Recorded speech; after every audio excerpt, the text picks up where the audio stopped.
महोदय, म्हाडाच्या संबंधामध्ये देखील अध्यक्ष महोदय विकासकांना FSI जास्ती दिला गेला का, तर त्याचा जो PAPचा प्रॉडक्ट येईल तो म्हाडाच्या ताब्यात जाईल आणि त्या निमित्ताने म्हाडाला त्या प्रॉडक्टचा उपयोग करता येईल. विकासकांनी बांधले, अनेक फ्लॅट बांधले, 802 फ्लॅट आहेत, अजून त्यांनी म्हाडाकडे दिलेले नाहीत.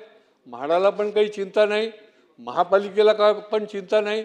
आणि त्याच्या वर्ताण म्हणून काही विकासकांनी जे PAPचे फ्लॅट आहेत ते विकून देखील मोकळे झाले. ज्या लोकांनी विकत घेतले ते माझ्याकडे आले की तुम्ही साहेब याच्यामध्ये अधिवेशनात विषय उचलला होता, पण आता आम्ही विकत घेतलेले आहेत, आम्हाला माहिती नव्हतं की हे शासनाकडे द्यायचे फ्लॅट आहेत म्हणून.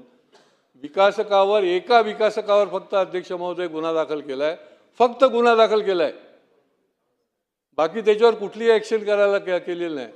माझी मागणी आहे की यांच्या मुसक्या बांधायला पाहिजेत अध्यक्ष महोदय, की ज्या कामाकरता ते फ्लॅट होते ते तुम्ही विकासकांनी विकून टाकले, त्या विकासकांची चौकशी झाली पाहिजे, त्याची यादी त्यांच्याकडे नसेल तर माझ्याकडनं घेऊन जा, परंतु त्या विकासकांच्या मुसक्या बांधल्या गेल्या पाहिजेत अध्यक्ष महोदय. हे कुठलं काम आहे? म्हणजे आयजीच्या जीवावर बायजी उधार.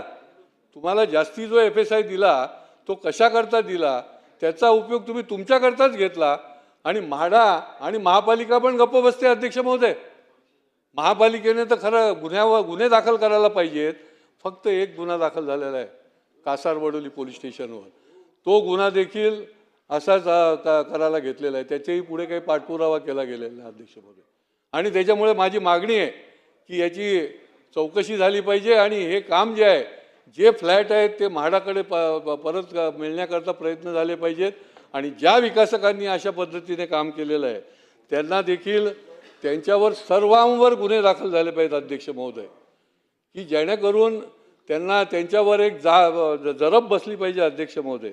या ठिकाणी म्हाडाच्या ज्या बाळकुंबला इमारती आहेत त्या इमारती तर त्यांना दिल्या, लॉटरीमध्ये त्यांना मिळाल्या, 10 वर्षानंतर आम्ही प्रयत्न केला आणि त्यांना मिळाल्या, परंतु त्या ठिकाणची दुरुस्ती आहे, तिथलं संरक्षण आहे, तिथली संरक्षक भिंत आहे, अपुरं राहिलेलं काम आहे. एक नाही का दोन नाही साहेब, आम्ही 2-2 वेळेला त्यांच्या मिटिंगा घ्यायचा प्रयत्न केला, परंतु ना म्हाडाचे अधिकारी यायला मागत आणि ना त्या ठिकाणी प्रत्यक्ष काम करायला मागत. आणि त्याच्यामुळे ही जी लोकं आहेत त्या लोकांना कोण आसरा देणार, त्या लोकांना न्याय कोण देणार अध्यक्ष महोदय. आणि त्याच्यामुळे ही बाब देखील अध्यक्ष महोदय गंभीर आहे आणि त्या संबंधामध्ये देखील संबंधित खात्याने याच्यामध्ये लक्ष देण्याची गरज आहे अध्यक्ष महोदय. या ठिकाणी